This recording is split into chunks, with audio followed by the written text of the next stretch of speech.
Hello అందరికీ. ఈరోజు నా దగ్గర ఒక మంచి స్టోరీ ఉంది. అది నేను మీతో షేర్ చేసుకుంటా, వినండి. అనగనగంట ఒక వైఫ్ అండ్ హస్బెండ్ వాళ్ళిద్దరూ ఒక గాడిదని పెంచుకుంటున్నారు.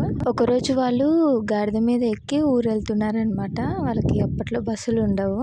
రోడ్డు మీద పోతుంటే కొందరు వాళ్ళని చూసి గాడిద లాగున్నారు, గాడిద మీద ఎక్కి కూర్చున్నారు పాపం అని అన్నారంట. వైఫ్ ఏం చేసింది, సర్లే నేను దిగుతాను, నువ్వు ఒక్కని కూర్చో అనేసి హస్బెండ్ ని కూర్చోబెట్టి నడుచుకుంటూ వెళ్తున్నారు. కొంచెం దూరం పోయినాక ఇంకా కొంతమంది, అయ్యో వైఫ్ ని అలా నడిపిస్తున్నాడు, నా ఎద్దు లెక్క గాడిద మీద కూర్చున్నాడు, మంచి ఊరేగుతున్నాడు అని అన్నారంట. హస్బెండ్ అన్నాడంట, సర్లే నేనేం కూర్చోను, నువ్వు కూర్చో అని తన వైఫ్ ని కూర్చోబెట్టిండు గాడిద మీద.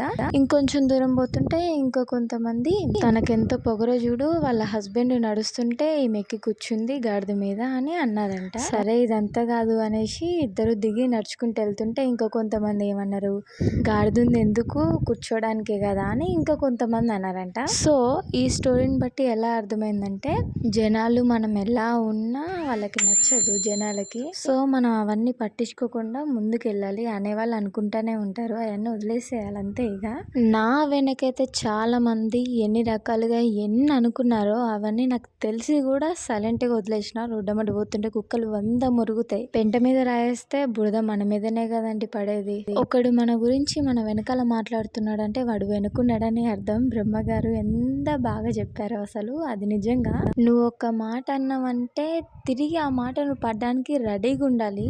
ఈరోజు మా పతి గారి కోసం స్పెషల్గా రొయ్యల ఫ్రై చేశానండి. చాలా బాగుంది, టేస్ట్ మాత్రం. మీరు ట్రై చేయండి, ఎలా వచ్చిందో కామెంట్ చేయండి. వీడియో నచ్చితే ప్లీజ్ లైక్ చేయండి, షేర్ చేయండి, సబ్స్క్రైబ్ చేసుకోండి. మళ్ళీ ఇంకో ముచ్చటితో రేపు కలుద్దాం. అంతవరకు బాయ్ బాయ్.